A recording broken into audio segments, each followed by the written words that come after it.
South Indian short film festival season 2 உங்கள் திறமையை வெளிப்படுத்த ஒரு பெரிய மேடை. வெற்றியாளர்களுக்கு பணப்பரிசு. உங்கள் சிறந்த படைப்புகளை சமர்ப்பித்து வெற்றியை கைப்பற்றுங்கள். இது உங்கள் கனவை நினைவாக்கும் திருவிழா. விஜய் சேதுபதி அவர்களோட மகாராஜா திரைப்படம் எப்படி பர்ஃபார்மன்ஸ் பண்ணிச்சோ அதே மாதிரி இப்போ அமரன் திரைப்படத்துக்கும் பண்ண போகிறாங்க.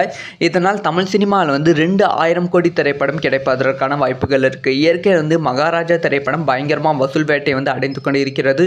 200 கோடியை டச் பண்ண போகிறது. ஸோ 1000 கோடியை டச் பண்ணிவிடும் அப்படிங்கிற எதிர்பார்ப்பில் இருக்காங்க. ஏன்னா சீனாவில் ரிலீஸ் ஆகி வெறும் 12 நாட்கள் தான் ஆகிறது. 12 நாட்களில் மட்டுமே 68 கோடி ரூபாய் மகாராஜா திரைப்படம் கலெக்ஷன் பண்ணியிருக்கு.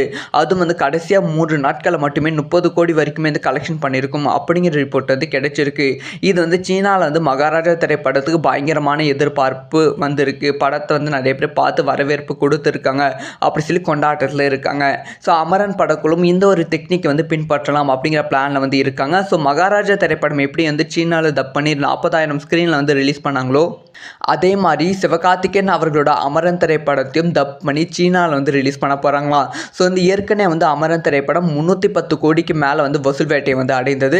ஸோ சீனாவில் அமரன் திரைப்படம் ரிலீஸ் ஆகி நல்லா பர்ஃபார்மன்ஸ் பண்ணால் சீனாவில் மட்டுமே 100லிருந்து 150 கோடி வசூல் கிடைப்பதற்கான வாய்ப்புகள் இருக்குது. சொல்ல முடியாது. 1000 கோடி கிளப்லேயும் அமரன் இல்லை மகாராஜா இந்த 2 திரைப்படத்தில் ஏதாவது ஒரு திரைப்படம் இணைவதற்கான வாய்ப்புகள் இருக்குது. ஸோ மகாராஜா திரைப்படம் சீனாவில் இவ்வளோ வசூல் செய்திருக்கு. இதை பற்றி உங்களோட ஒப்பீனியன் என்ன? ஸோ அமரன் திரைப்படம் சீனாவில் ரிலீஸ் ஆனால் இந்த மாதிரி வசூல் செய்யுமா அப்படிங்கிற விஷயத்த மறக்காமல் கமெண்ட்டில் லீவ் பண்ணுங்கள்.